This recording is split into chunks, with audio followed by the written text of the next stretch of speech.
오늘 우리에게 주시는 하나님 말씀은 마태복음 2장 1절에서 12절입니다. 헤롯 왕 때에 예수께서 유대 베들레헴에서 나심에 동방으로부터 박사들이 예루살렘에 이르러 말하되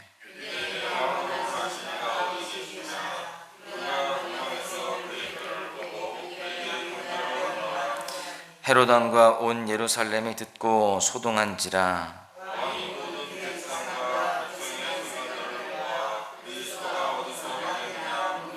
이르되 유대 베들레헴이오니 이는 선지자로 이렇게 기록된 바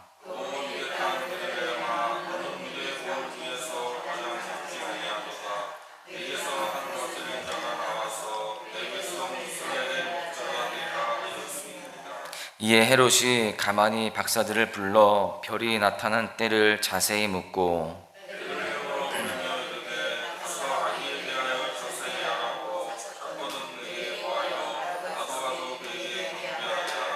박사들이 왕의 말을 듣고 갈새 동방에서 보던 그 별이 문득 앞서 인도하여 가다가 악이 있는 곳에 곧 위에 머물러 서 있는지라.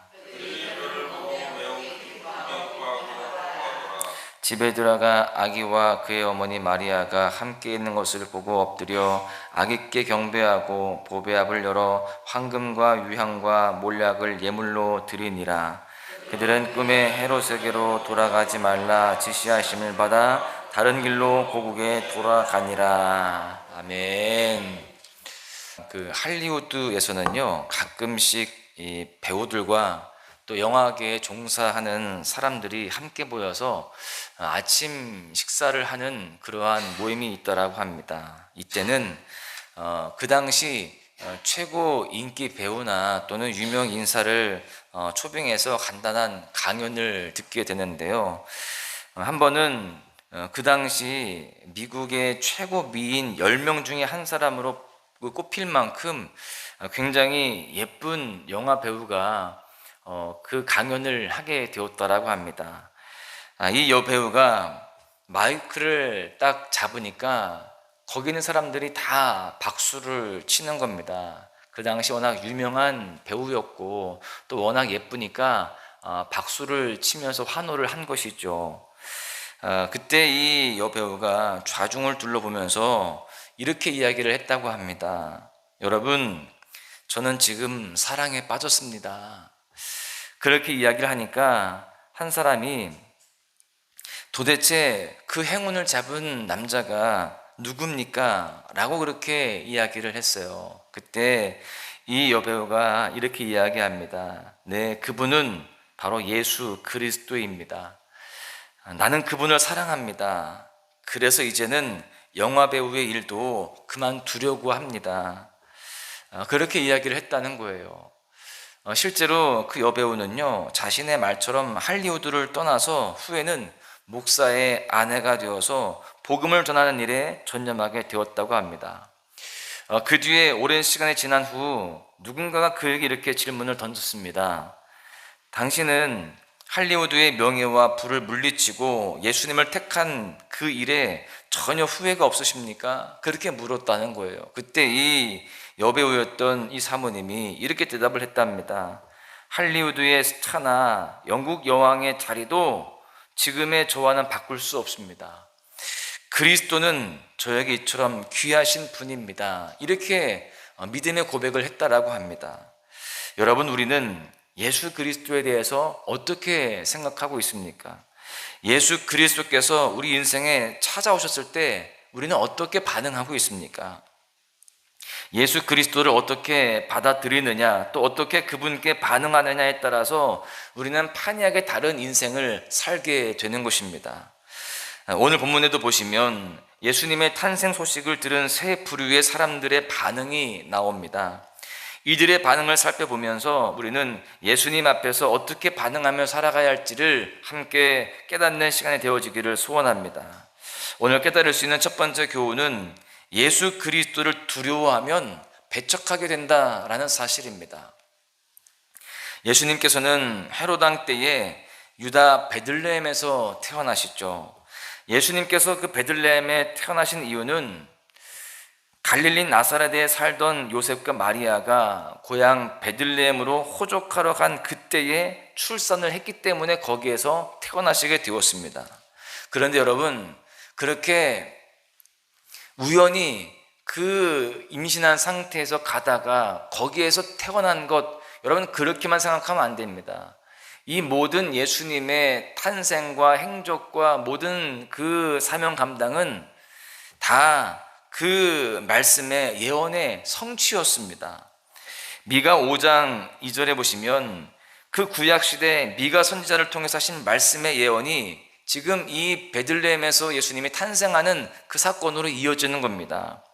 베들레헴 에브라다야, 너는 유다 족속 중에 작을지라도 이스라엘을 다스릴 자가 내게로 나올 것이라.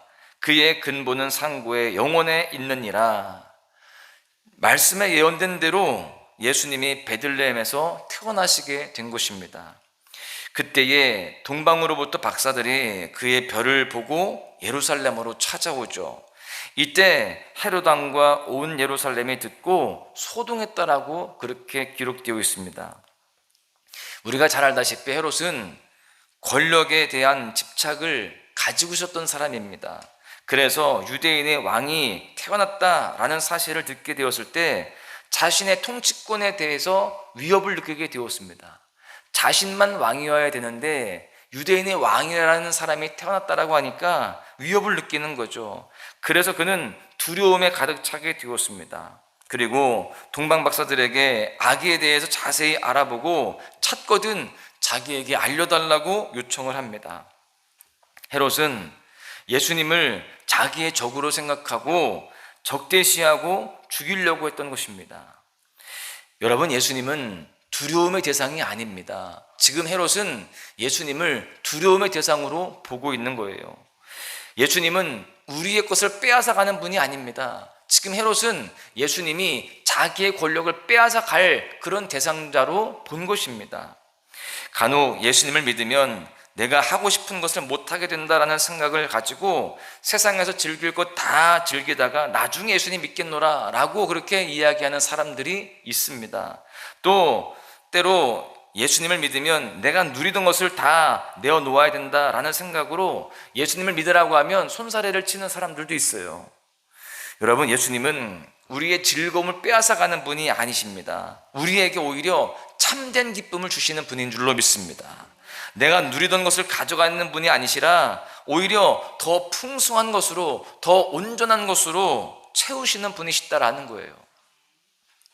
내가 살아가는 데 있어서 예수 그리스도를 적이 아니라, 두려움의 대상이 아니라 나의 구원자, 나의 친구로 삼아서 기쁨으로 동행하는 삶이 되어야 할 줄로 믿습니다. 두 번째는요, 예수 그리스도를 제대로 만나야 기쁨으로 살아갈 수 있다라는 것입니다. 헤롯 왕이 대제사장과 백성의 서기관들을 모아서 그리스도가 어디서 나겠느냐 묻습니다. 그때 그들은 선지자를 통해서 예언된 말씀을 얘기하면서 유다 베들레헴에서 예수님이 태어날 것입니다 라고 정확하게 이야기하죠. 이미 그들은요, 그리스도가 어디에서 나실 것인지 알고 있었던 사람들입니다. 그런데요, 그들의 반응이 의외입니다.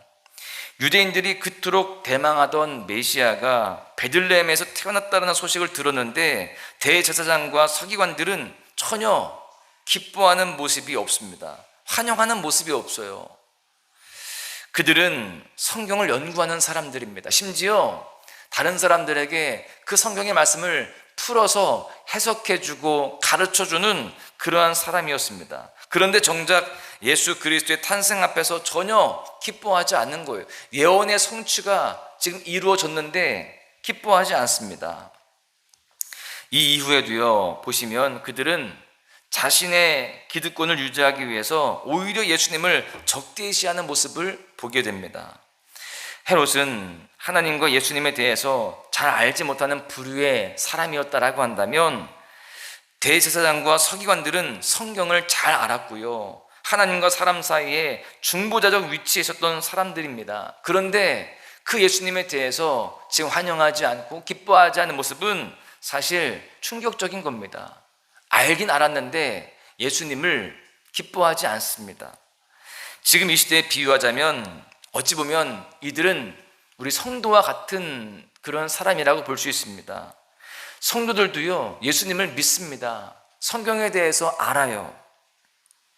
그런데 예수 그리스도에 대한 지식은 있지만 예수로 기뻐하지 못하는 그러한 모습들이 있다라는 것입니다.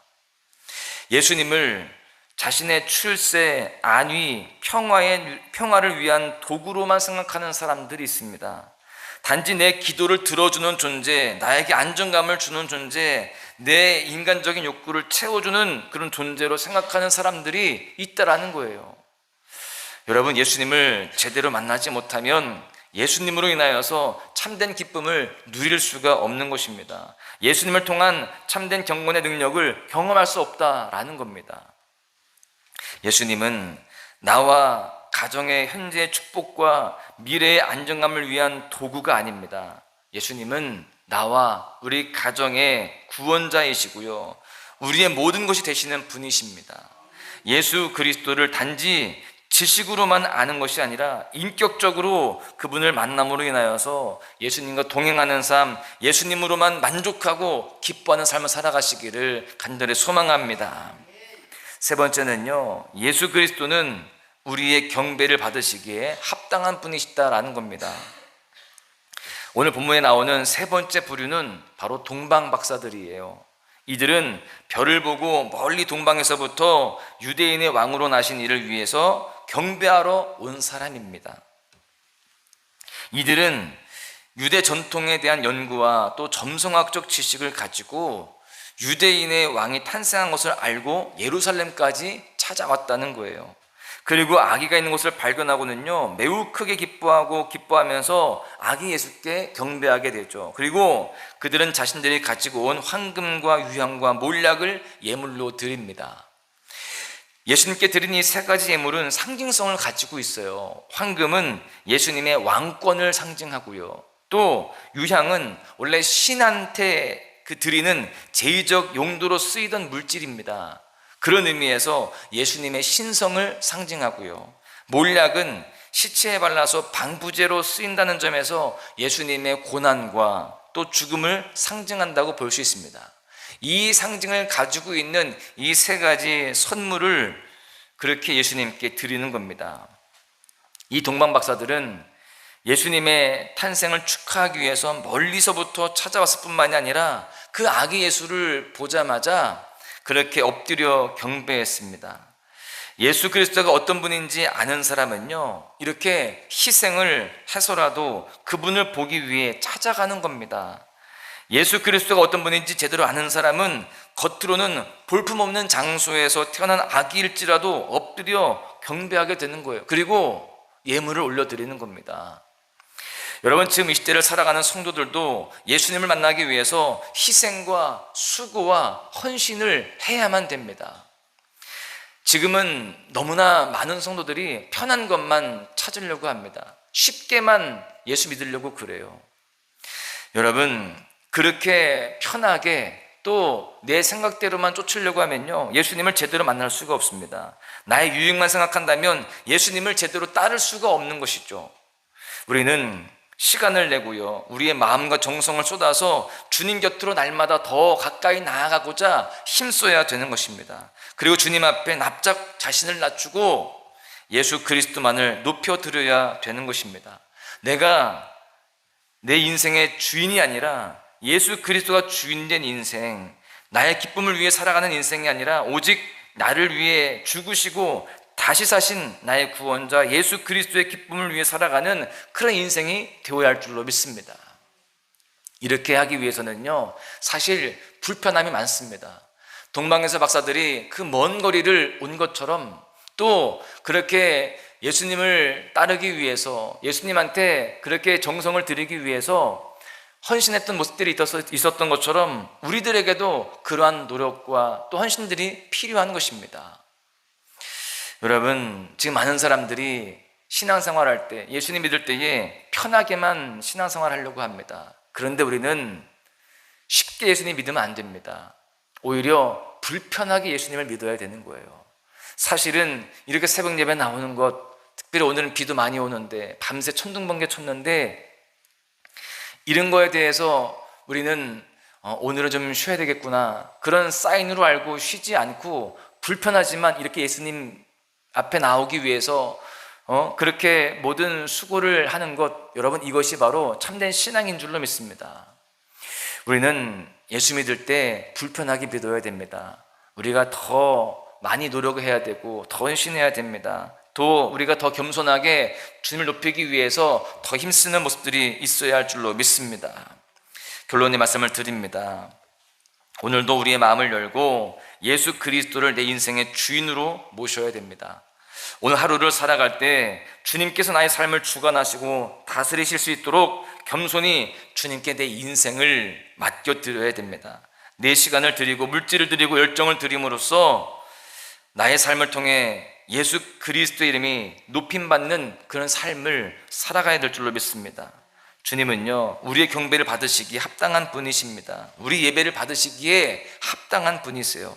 우리의 구원이요 생명 되신 예수 그리스도를 오늘도 경배하면서 내가 가진 모든 것들을 아낌없이 주님께 내어드릴 수 있는 그러한 모습들로 살아가시기를 바랍니다. 그럴 때 주님께서 더 큰 은혜로 채워주시고 삶의 축복으로 이끄실 줄로 믿습니다.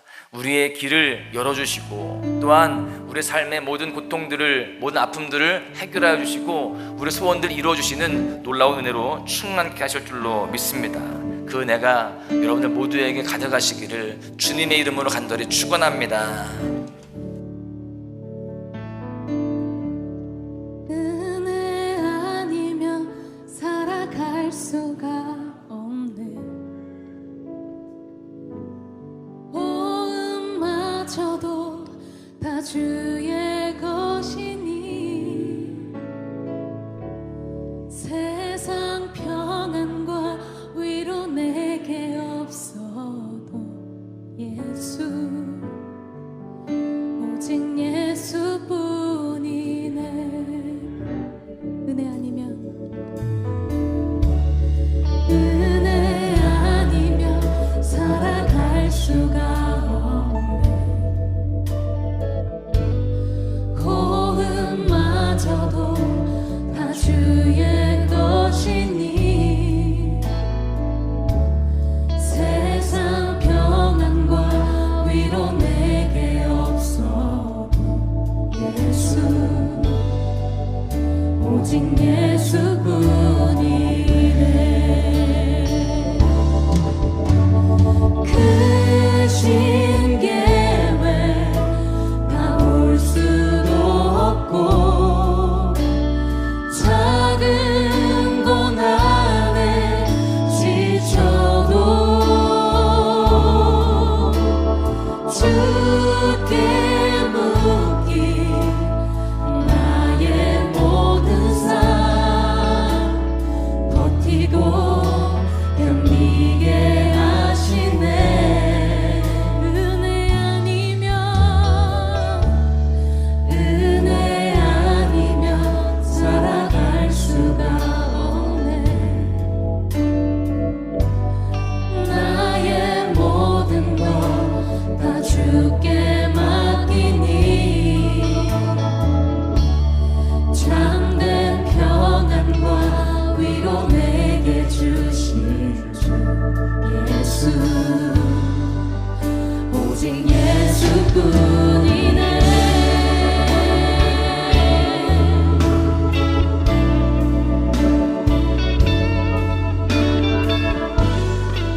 우리가 고백한 대로 살아내려면 주님의 은혜가 필요합니다.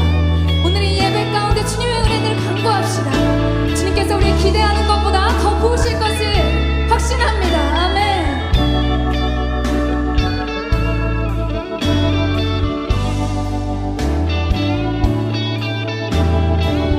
우리 다시 한번 고백합시다. 은혜 아니면 살아갈 수가 없네.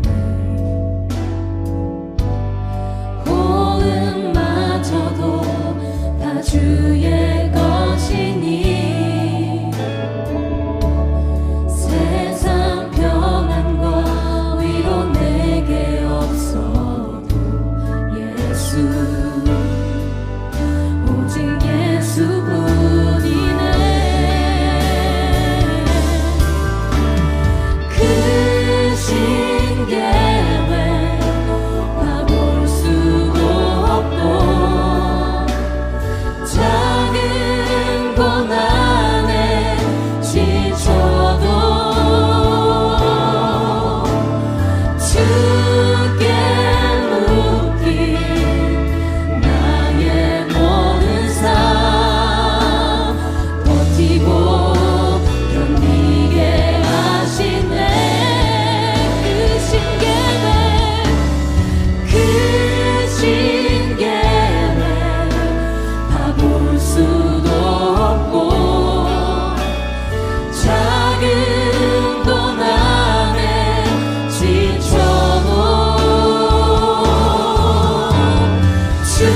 수부